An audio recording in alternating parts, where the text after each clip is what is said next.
Bonjour et bienvenue. Aujourd'hui, on va se pencher sur un sujet vraiment crucial, faire un bilan spirituel. Alors je sais, dit comme ça peut paraître un peu fastidieux, voire intimidant, mais en réalité, c'est une pratique essentielle pour grandir et surtout pour s'assurer qu'on avance dans la bonne direction.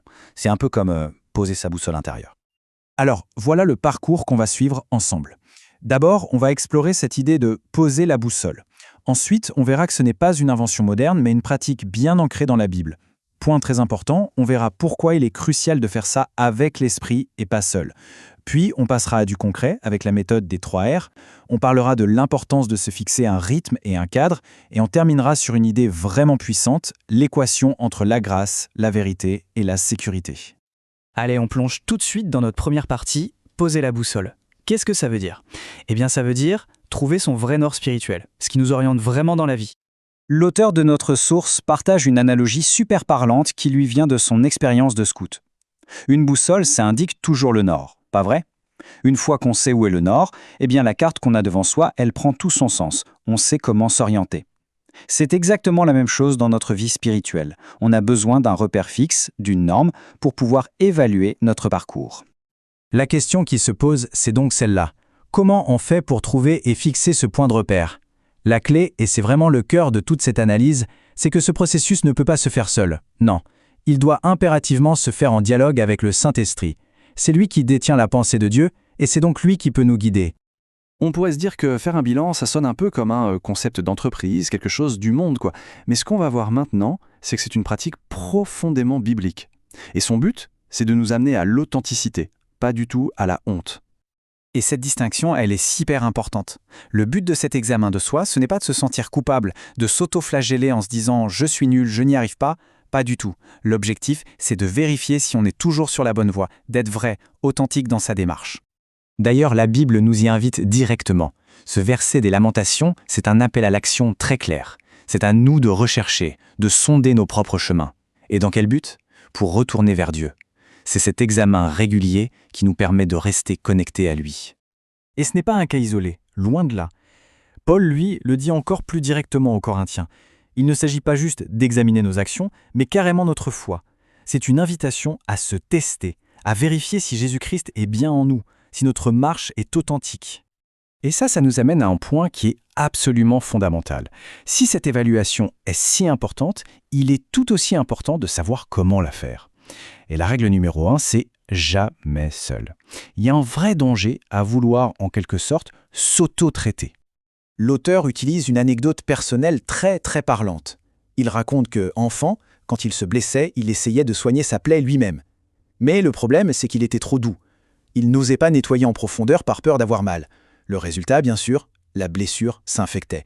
C'est une image parfaite de ce qui se passe quand on fait notre bilan tout seul. On est trop complaisant, on n'ose pas toucher aux points qui font mal, et du coup les problèmes s'aggravent. Et c'est justement là que le Saint-Esprit intervient. Lui, contrairement à nous, il n'est pas trop gentil avec nos blessures. Son travail, c'est de nous convaincre de pécher, d'éclairer les zones d'ombre qu'on préférerait ignorer, et de nous conduire patiemment, pas à pas, vers la vérité. Il fait le travail en profondeur, mais toujours avec amour, sans jamais condamner. Bon, maintenant qu'on a vu le pourquoi et le avec qui, passons au comment. Pour rendre les choses très concrètes, la source nous propose un guide tout simple et facile à mémoriser, la méthode des 3 R, réinvestir, réduire et rechercher. Alors cette méthode, elle est super simple. On commence par rendre, c'est-à-dire rendre grâce à Dieu pour tout, reconnaître sa présence dans notre vie. C'est le point de départ. Ensuite, recevoir. Là, on se met en position d'écoute pour recevoir sa lumière sur ce qui ne va pas, sur ce qui cloche. Et enfin, répondre. Parce qu'après avoir reçu cet éclairage, il faut agir. On répond par une décision concrète, simple, mais puissante. Attention, pas des résolutions intenables, mais un petit pas, un pas tangible.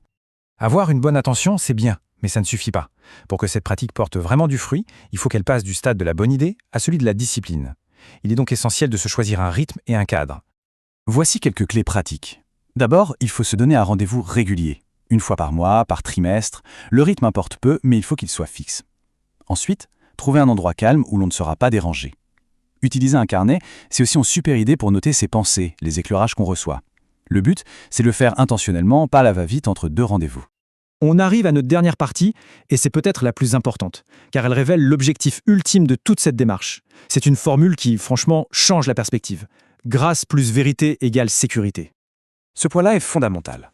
La vraie sécurité spirituelle, elle ne vient pas du fait d'être parfait ou d'avoir des performances impeccables.